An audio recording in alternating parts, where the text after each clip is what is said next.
ഞങ്ങളും ക്രൂശിക്കപ്പെട്ട ക്രിസ്തുവിനെ പ്രസംഗിക്കുന്നു. ദൈവത്തിന് സ്തോത്രം. യാക്കോബിൻ്റെ ലേഖനം 5-ാം അധ്യായത്തിൻ്റെ ആദ്യത്തെ ചില വാക്യങ്ങൾ നമുക്ക് വായിച്ച് കേൾക്കാം. അല്ലയോ ധനവാന്മാരെ, നിങ്ങളുടെ മേൽ വരുന്ന ദുരിതങ്ങൾ നിമിത്തം കരഞ്ഞ് മുറയിടുവീൻ. നിങ്ങളുടെ ധനം ദ്രവിച്ചും ഉടുപ്പ് പുഴുവരിച്ചും പോയി. നിങ്ങളുടെ പൊന്നും വെള്ളിയും കറ പിടിച്ചു. ആ കറ നിങ്ങളുടെ നേരെ സാക്ഷിയാകും. അത് തീ പോലെ നിങ്ങളുടെ ജഡത്തെ തിന്നുകളയും. അന്ത്യകാലത്ത് നിങ്ങൾ നിക്ഷേപങ്ങളെ ശേഖരിച്ചിരിക്കുന്നു. ദൈവത്തിന് സ്തോത്രം. യാക്കോബ് ശ്ലീഹ ചില താക്കീതുകൾ തരികയാണ്. നമുക്കറിയാം, യാക്കോബിൻ ലേഖനം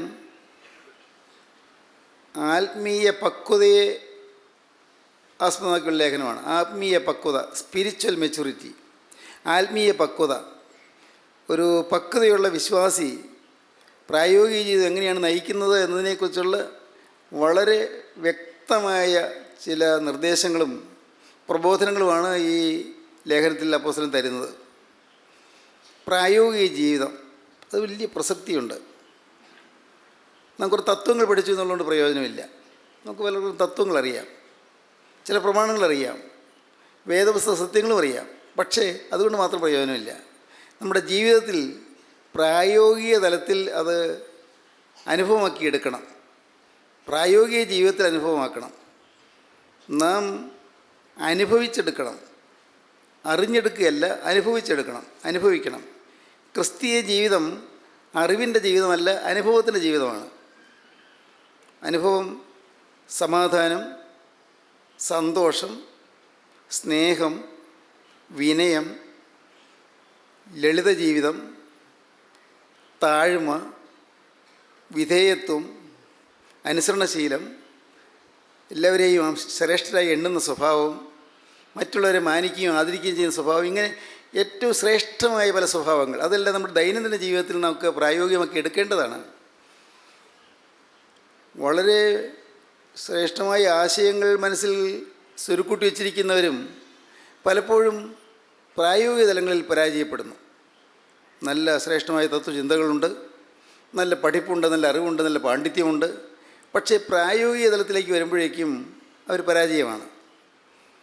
സ്നേഹശൂന്യമായ പെരുമാറ്റങ്ങൾ, അഹങ്കാരത്തോടുള്ളതായ സംസാരങ്ങൾ, ധിക്കാരപൂർവമായ സമീപനങ്ങൾ, ആർക്കും വിനയപ്പെടാതെ ഹുങ്കോടുകൂടി പെരുമാറുകയും അധികാരത്തിൻ്റെ മതമത്ത് പിടിച്ച് അധികാരത്തിൻ്റെ ഭയാനകമായ ഭ്രാന്ത് പിടിച്ച് തോന്നിയതുപോലെ പ്രവർത്തിക്കുകയൊക്കെ ചെയ്യുന്ന ആളുകൾ ധാരാളമുണ്ട്. അവിടെ പ്രായോഗിക തലത്തിൽ അവർ പരാജയമാണ്. പ്രായോഗിക തലത്തിൽ നാം വിജയിക്കണമെങ്കിൽ ക്രിസ്തുവിൻ്റെ സ്വഭാവത്തോട് നാം അനുരൂപപ്പെട്ടു വരണം. ഒരൊറ്റ ദിവസം കൊണ്ട് പൂർത്തിയാകുമെന്ന് ഒരിക്കലും പറയാനൊക്കുകയില്ല. നമ്മുടെ ജീവിതത്തിൽ ക്രിസ്തുവിൻ്റെ സ്വഭാവത്തോട് നാം അനുരൂപപ്പെട്ട് വരണം. ഓരോ ദിവസവും നമ്മുടെ സ്വഭാവത്തിൽ ആ മാറ്റം വന്നുകൊണ്ടിരിക്കണം. ഒരു എളിമ, ഒരു താഴ്മ, മറ്റുള്ളവരെല്ലാം ആദരിക്കുന്ന സ്വഭാവം, എന്നേക്കാൾ ശ്രേഷ്ഠരാണ് മറ്റുള്ളവരെന്ന് കണക്കാക്കുന്ന സ്വഭാവം, മറ്റുള്ളവരുടെ നന്മയെ ആഗ്രഹിക്കുന്ന സ്വഭാവം, ഒരുപക്ഷെ എന്നെക്കുറിച്ച് എതിരായി ചിന്തിക്കുന്നതോട് പോലും സൗമനസ്യത്തോടെയുള്ളതായ പെരുമാറ്റം, എതിരാളികളായിട്ട് കരുതുന്ന ആളുകളോട് പോലും വളരെ വിനയപൂർവ്വം പെരുമാറുകയും അവരുടെ നന്മയെ ആഗ്രഹിക്കുകയും ചെയ്യുന്ന സ്വഭാവം, ഇതെല്ലാം ശ്രേഷ്ഠമായ സ്വഭാവങ്ങൾ പ്രായോഗിക തലത്തിൽ വരേണ്ടതാണ്. അത് കുടുംബജീവിതത്തിൽ വരണം, നമ്മുടെ സമൂഹ ജീവിതത്തിൽ വരണം, നമ്മുടെ സഭാജീവിതത്തിൽ വരണം. എവിടെയും ആകത്തുക സ്നേഹം എന്നൊരൊറ്റ കാര്യത്തിൽ നമുക്ക് ഊന്നി നിൽക്കാം. സ്നേഹം. യാക്കോബ് ശ്ലീഹ തൻ്റെ ഈ ലേഖനത്തിൽ ചുരുങ്ങിയ അധ്യായങ്ങളേ ഉള്ളൂ, 5 അധ്യായമേ ഉള്ളൂ. പക്ഷേ ഈ ലേഖനത്തിൽ എത്ര വിശദമായിട്ടാണ് ഈ കാര്യങ്ങൾ പറയുന്നത്. പ്രായോഗിക ജീവിതം ലളിതമാണ്, ആർക്കും വായിച്ചാൽ മനസ്സിലാകും. വലിയ തത്വചിന്തകളൊന്നുമില്ല, വായിച്ച് മനസ്സിലാക്കാവുന്നതേ ഉള്ളൂ. തീർച്ചയായും നിങ്ങൾ ഈ ലേഖനം ഇടയ്ക്കിടയ്ക്ക് വായിക്കണം. ഒരിക്കലൊന്നും വായിച്ചു പോയാൽ പോരാ, ഇടയ്ക്കിടയ്ക്ക് വായിക്കണം. ഇവിടെ പറയുന്നു, അല്ലയോ ധനവാന്മാരെ, നിങ്ങളുടെ മേൽ വരുന്ന ദുരിതങ്ങൾ നിമിത്തം കരഞ്ഞു മുറയിടുവീൻ. ഇത് വായിക്കുമ്പോൾ പെട്ടെന്ന് നമുക്കൊരു അമ്പരപ്പ് തോന്നും. ഇപ്പോൾ ധനവാന്മാർക്ക് ദുരിതം വരാൻ പോകുന്നു. അല്ലയോ ധനവാന്മാരെ, നിങ്ങളുടെ മേൽ വരുന്ന ദുരിതങ്ങൾ നിമിത്തം കരഞ്ഞു മുറയിടുവീൻ. അപ്പോൾ ധനം ഉണ്ടാകുന്നത് കുഴപ്പമാണ്, പണം ഉണ്ടാകുന്നത് കുഴപ്പമാണ്. കാരണം ദുരിതം വരാൻ പോകുന്നു. പെട്ടെന്ന് അങ്ങനെയാ നമുക്ക് ചിന്ത വരികയുള്ളൂ. അല്ലയോ ധനവാന്മാരെ, നിങ്ങളുടെ മേൽ വരുന്ന ദുരിതങ്ങൾ നിമിത്തം കരഞ്ഞ് മുറയിടുവീൻ.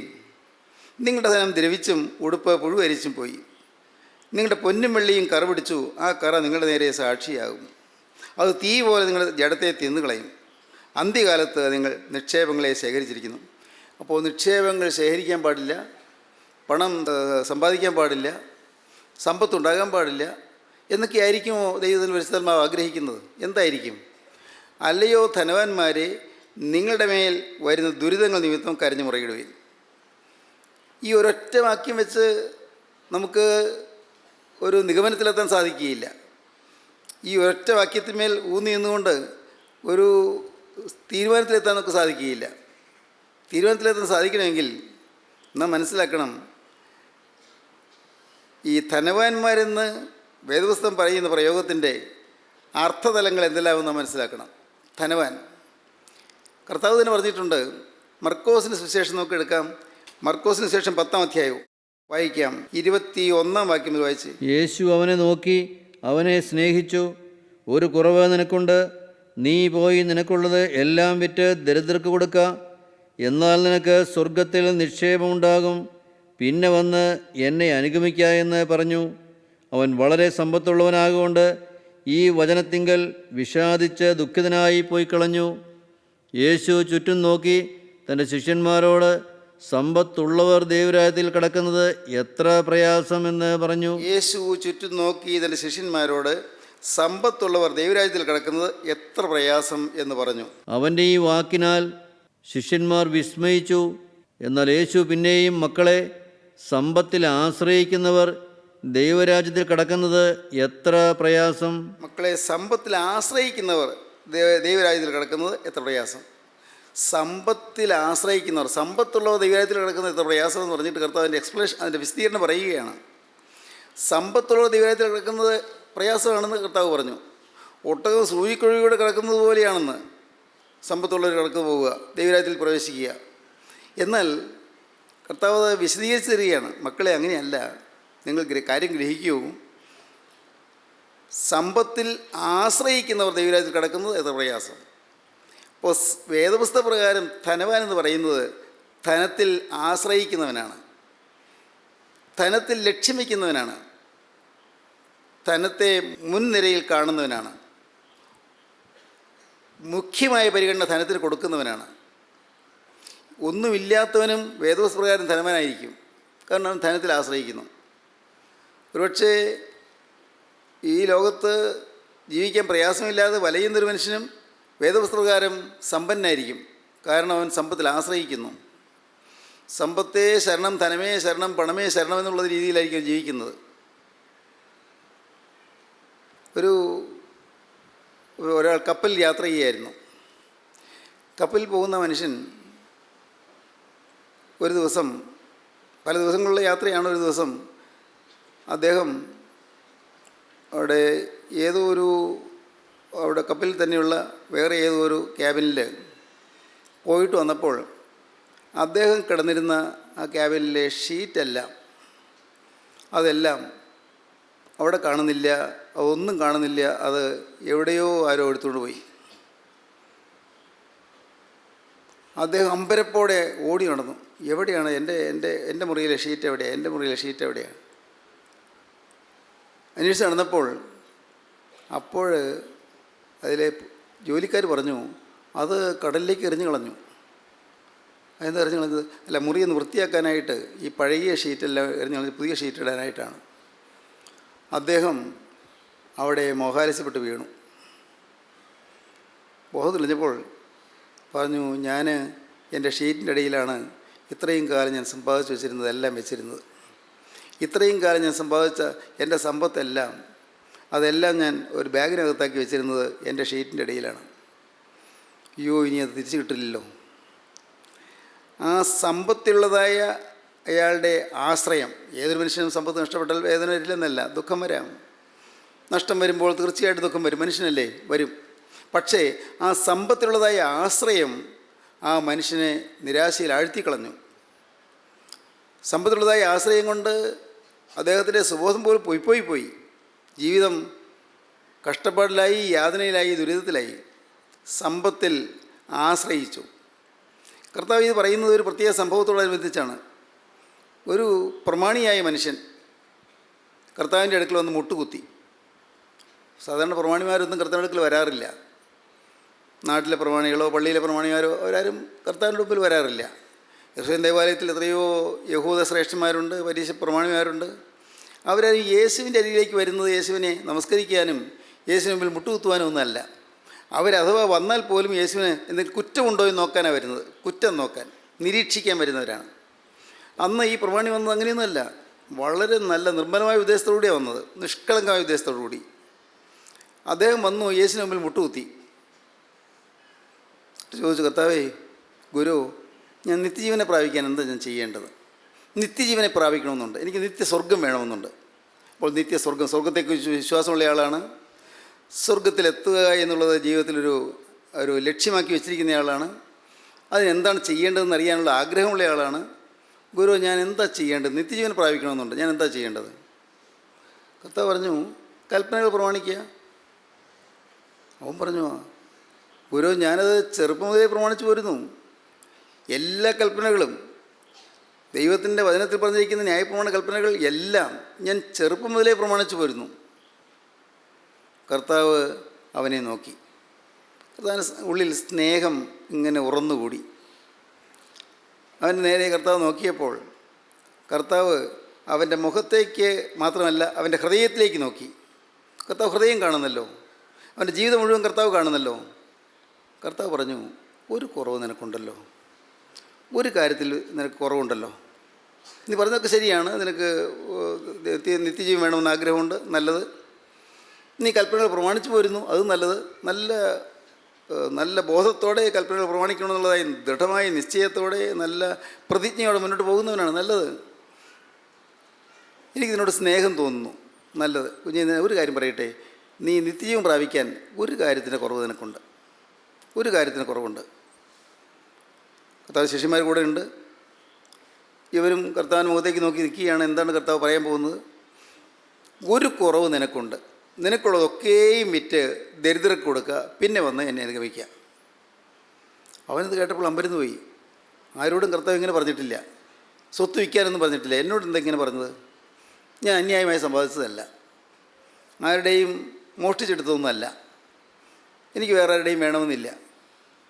എൻ്റെ പൂർവികമാരുടെ കാലം മുതൽ എനിക്കുള്ളതും ഞാൻ സമ്പാദിച്ചതുമായ സ്വത്ത് അത് വിറ്റ് കളയണമെന്നും അത് ദരിദ്രർക്ക് കൊടുക്കണമെന്നും ഞാൻ അതെല്ലാം കഴിഞ്ഞിട്ടേ ക്രിസ്തുവിനെ അനുഗമിക്കാൻ സാധിക്കുകയുള്ളൂ എന്ന് പറഞ്ഞാൽ എനിക്ക് മനസ്സിലാകുന്നില്ല. അവൻ്റെ ഹൃദയത്തിൽ ഇങ്ങനെ ചിന്താക്കുഴപ്പം, മനസ്സിലാകെ ഒരു പാരവശ്യം, ആകുലം പെരുത്തു വരികയാണ്. എന്ത് ചെയ്യും? എന്താണ് കർത്താവ് പറഞ്ഞത്?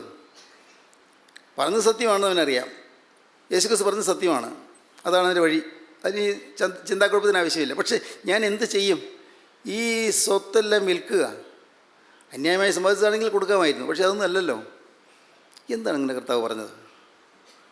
അവൻ കുറച്ചു നേരം പരിഭ്രമിച്ച് അമ്പരപ്പോടെ നോക്കി നിന്നിട്ട് അവൻ പോയി. അവിടെ നിന്ന് കർത്താവിൻ്റെ മുമ്പിൽ നിന്ന് പോയി.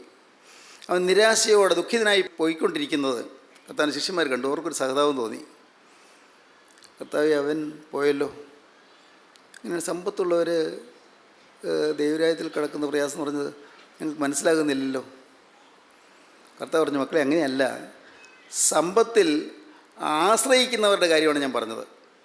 സമ്പത്തുള്ളവരെന്ന് പറഞ്ഞത് സമ്പത്താണ് അവരുടെ ആശ്രയം, പണമാണ് അവരുടെ ആശ്രയം, സ്വത്താണ് അവരുടെ ആശ്രയം. അവരുടെ ലക്ഷ്യം സ്വത്താണ്. അവരുടെ ഹൃദയത്തിൽ സ്വത്തിനോടുള്ളതായ ഒരു വലിയ ആകാംക്ഷയും ആഗ്രഹവും അവരുടെ ഹൃദയത്തിലുണ്ട്. സ്വത്തിനോടുള്ളതായ അറ്റാച്ച്മെൻറ്റ്, അതിനോടുള്ളതായ ബന്ധം അവരുടെ ഹൃദയത്തിലുണ്ട്. അത് വിട്ടുപോകുന്നില്ല. പണം എന്നുള്ളത് അവരുടെ ഹൃദയത്തിൽ നിൽക്കുന്നു. അന്യായമായി സമ്പാദിക്കുന്നതല്ല, വേറെ ആരുടെയും വേണമെന്ന് ആഗ്രഹിച്ചല്ല. പക്ഷേ എങ്കിലും പണത്തിൻ്റെ ഒരു അടിമത്വം, പണം അവരുടെ യജമാനാണ്. അങ്ങനെയുള്ളവർ, അവരാണ് ദൈവരാജ്യം അവകാശമാക്കാൻ പ്രയാസമുള്ളത്. കർത്താവ് പറഞ്ഞു. നമുക്ക് വായിക്കാം, ഒന്ന് വായിക്കാം. 10-ാം അധ്യായത്തിൻ്റെ 17-ാം വാക്യം മുതൽ വായിക്കാം. അവൻ പുറപ്പെട്ട് യാത്ര ചെയ്യുമ്പോൾ ഒരുവൻ ഓടി വന്ന് അവൻ്റെ മുമ്പിൽ മുട്ടുകുത്തി, നല്ല ഗുരു, നിത്യജീവനെ അവകാശമാക്കുവാൻ ഞാൻ എന്തു ചെയ്യണമെന്ന് അവനോട് ചോദിച്ചു. അതിന് യേശു, എന്നെ നല്ലവനെന്ന് പറയുന്നതെന്ത്? ദൈവം ഒരുവനല്ലാതെ നല്ലവൻ ആരുമില്ല. കൊല ചെയ്യരുത്, വ്യഭിചാരം ചെയ്യരുത്, മോഷ്ടിക്കരുത്, കള്ളസാക്ഷ്യം പറയരുത്, ചതിക്കരുത്, നിന്റെ അപ്പനെയും അമ്മയെയും ബഹുമാനിക്ക എന്നീ കൽപ്പനകളെ നീ അറിയുന്നുവല്ലോ എന്ന് പറഞ്ഞു. അവൻ അവനോട്, ഗുരു, ഇതൊക്കെയും ഞാൻ ചെറുപ്പം മുതൽ പ്രമാണിച്ചു പോരുന്നുവെന്ന് പറഞ്ഞു. യേശു അവനെ നോക്കി അവനെ സ്നേഹിച്ചു. ഒരു കുറവ് നിനക്കുണ്ട്. നീ പോയി നിനക്കുള്ളതെല്ലാം വിറ്റ് ദരിദ്രർക്ക് കൊടുക്ക, എന്നാൽ നിനക്ക് സ്വർഗത്തിൽ നിക്ഷേപമുണ്ടാകും. പിന്നെ വന്ന് എന്നെ അനുഗമിക്ക എന്ന് പറഞ്ഞു. അവൻ വളരെ സമ്പത്തുള്ളവനാകൊണ്ട് ഈ വചനത്തിങ്കൽ വിഷാദിച്ച് ദുഃഖിതനായി പോയിക്കളഞ്ഞു. യേശു ചുറ്റും നോക്കി തൻ്റെ ശിഷ്യന്മാരോട്, സമ്പത്തുള്ളവർ ദൈവരാജ്യത്തിൽ കടക്കുന്നത് എത്ര പ്രയാസമെന്ന് പറഞ്ഞു.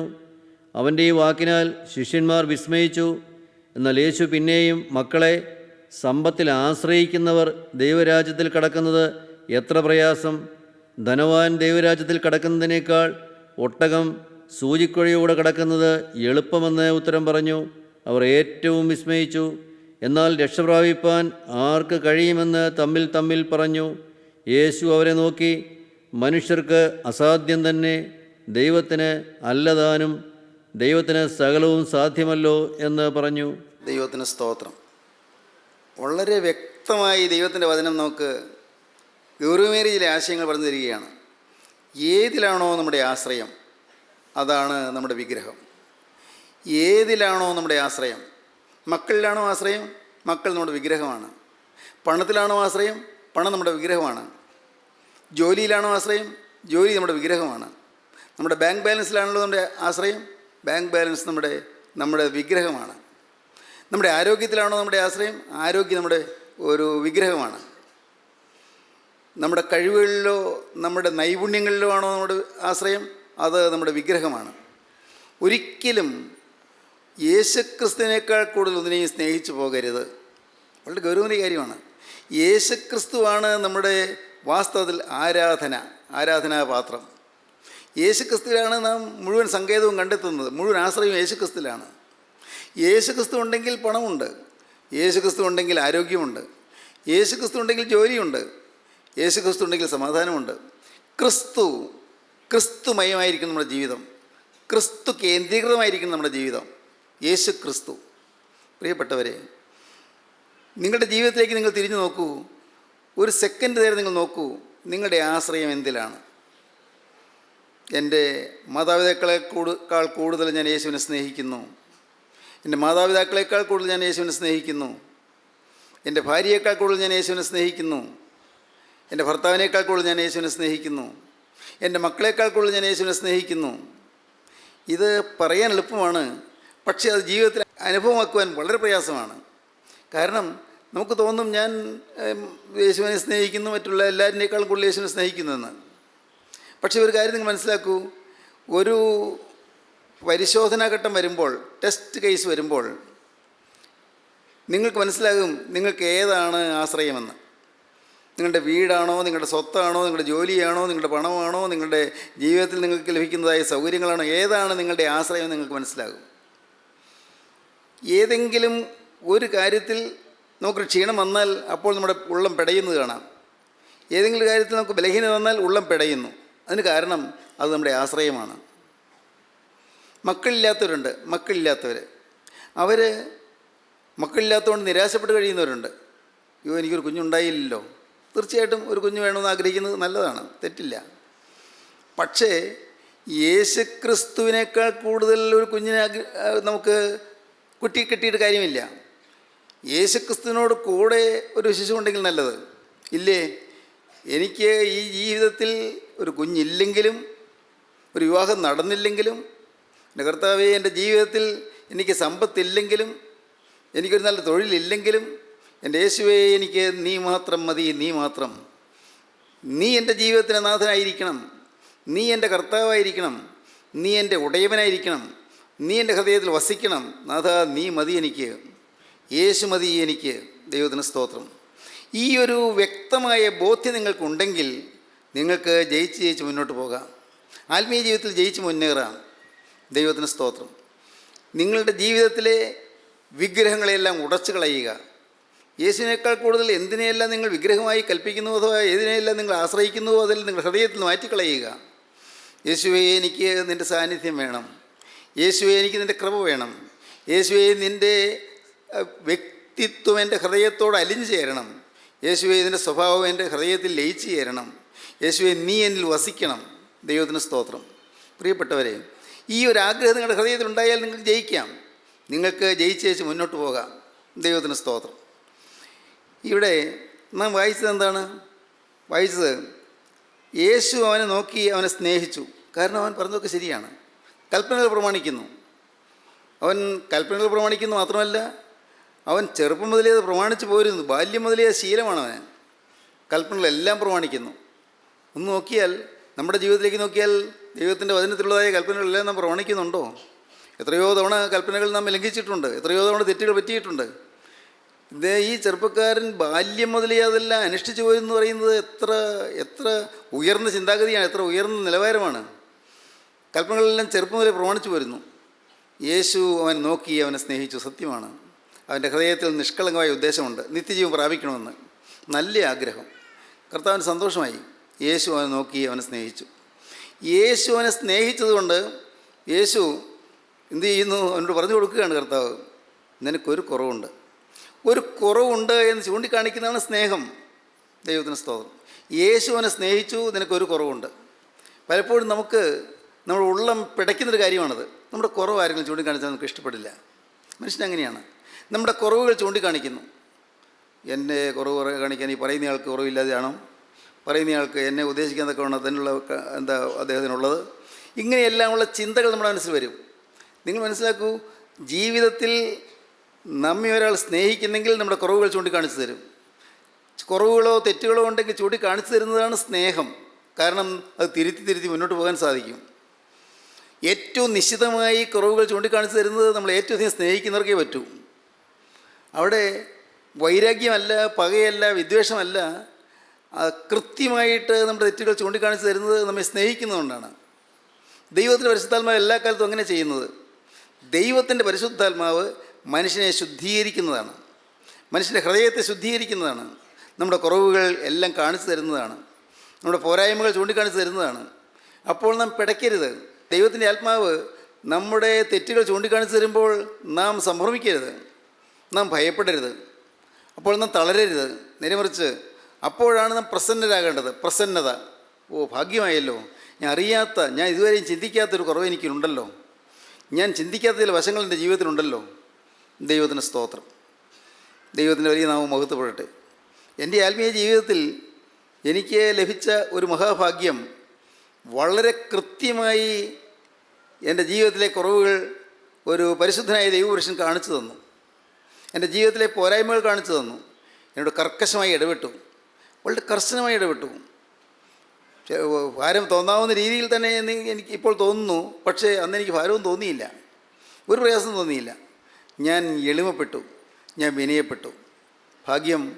അങ്ങനെ ശുദ്ധീകരിച്ച് കർത്താവ് ഇങ്ങനെ ഓരോ അവസരങ്ങൾ അങ്ങ് പയ്യെ പിടിച്ച് നടത്തിക്കൊണ്ട് വരികയായിരുന്നു. ഇന്നും തെറ്റുകളുണ്ട്. ഇന്നും തെറ്റുകൾ മാറിയെന്ന് പറയാൻ ഒരിക്കലും സാധിക്കുകയില്ല. കാരണം മനുഷ്യൻ്റെ ജീവിതത്തിൽ അവസാന നിമിഷം വരെയും തെറ്റുകൾ രൂപാന്തരപ്പെടുത്തി, തെറ്റുകൾ മാറ്റി ശുദ്ധീകരണം പ്രാപിച്ചുകൊണ്ടേയിരിക്കണം. അതൊരു വളരെ ദീർഘമായൊരു പ്രക്രിയയാണ്. നമ്മുടെ ജീവിതത്തിൽ എന്നും ശുദ്ധീകരണം എന്നുള്ളത് നമ്മുടെ ലക്ഷ്യമായിരിക്കണം. തിരുത്താനുണ്ടല്ലോ എന്ന്. ഇന്നത്തെ രീതിയിൽ ഞാൻ പോയാൽ, ഇപ്പോഴത്തെ ഈ അവസ്ഥയിൽ ഞാൻ ഇരുന്നാൽ ഞാൻ ദൈവരാജ്യത്തിൽ ചെല്ലുകയില്ലല്ലോ എന്ന്. ഇന്നത്തെ ഈ മനോഭാവത്തോട് ഞാൻ ഇരുന്നാൽ എനിക്ക് നിത്യജീവൻ പ്രാപിക്കാൻ സാധിക്കുകയില്ലല്ലോ എന്ന്. നിത്യജീവൻ ഞാൻ പ്രാപിക്കണമെങ്കിൽ ചിലതെല്ലാം എന്നിൽ നിന്ന് പറഞ്ഞു പോകേണ്ടതുണ്ടല്ലോ എന്ന്. പറഞ്ഞു പോകേണ്ടതുണ്ട്, ചിലതെല്ലാം പറഞ്ഞു പോകേണ്ടതുണ്ട്. എന്നിൽ നിന്ന് മാറിപ്പോകേണ്ടതുണ്ട്. ചില മുറുകെ പറ്റുന്ന പാവങ്ങൾ എൻ്റെ ഹൃദയത്തിലുണ്ട്. അത് എനിക്ക് തന്നെ അറിയാൻ വയ്യാത്ത രീതിയിലുള്ളതായ പാവങ്ങളാണ്. എനിക്ക് തന്നെ മനസ്സിലാക്കാൻ പറ്റാത്ത പാവങ്ങളാണ്. കാരണം പ്രകടമായ പാവങ്ങളൊന്നുമില്ല. മദ്യപാനമില്ല, കോപാക്രാന്തമായ പെരുമാറ്റമില്ല, വളരെ മൃദുലമായി മാത്രമേ സംസാരിക്കുന്നുള്ളൂ, സ്നേഹമായി മാത്രമേ ഇടപെടുന്നുള്ളൂ. പ്രാർത്ഥനയുണ്ട്, നമസ്കാരമുണ്ട്, പള്ളിയുണ്ട്, ആരാധനയുണ്ട്, കാര്യങ്ങളെല്ലാം ശരിയായിട്ടാണ് പോകുന്നത്. ഈ കുഴപ്പമൊന്നുമില്ലല്ലോ എന്നാണ് നാം ധരിച്ചു വച്ചിരിക്കുന്നത്. എന്നാൽ ഉള്ളിൽ ചില പാവങ്ങൾ മറഞ്ഞിരിക്കുന്നു. രക്തത്തിൽ ചില പാവങ്ങൾ ലയിച്ചിരിക്കുന്നു. പാവത്തിൻ്റെ മനോഭാവങ്ങളുണ്ട്. കോപിച്ച് സംസാരിക്കുന്നില്ലെങ്കിലും ഉള്ളിൽ കോപം വരുന്നുണ്ട്. പരിശുദ്ധ വരുന്നുണ്ട്, ഈർഷ്യ വരുന്നുണ്ട്, മുഷ്ടിൽ വരുന്നുണ്ട്. എല്ലാം ചില സാഹചര്യങ്ങളിൽ നാം ഒതുക്കി നിൽക്കുന്നു മാത്രമേ ഉള്ളൂ. ഒതുക്കുന്നു, നമ്മൾ പുറത്ത് പ്രകടിപ്പിക്കുന്നില്ല. ഒരു സംസ്കാരം ഉള്ളതുകൊണ്ട് അല്ലെങ്കിൽ കുറച്ച് അറിവുള്ളതുകൊണ്ട് അതെല്ലാം ഉള്ളിൽ ഒതുക്കുന്നു, പുറമേ പ്രകടിപ്പിക്കുന്നില്ല. ഒരു വിധത്തിൽ പറഞ്ഞാൽ ജീവിതത്തിൻ്റെ അഭിനയമല്ലേ. നമ്മുടെ ഉള്ളിലുള്ളതായ കാര്യങ്ങൾ പുറത്തു വരാതെ നാം അഭിനയിക്കുകയാണ്. പുറത്തു വരാതെ നാം എല്ലാം മൂടി വെച്ചുകൊണ്ട് നാം ഒരു വിധത്തിൽ പറഞ്ഞാൽ നാം വളരെ തന്ത്രപൂർവ്വം ജീവിക്കുകയാണ്. അല്ല, അതല്ല ആത്മീയ ജീവിതം.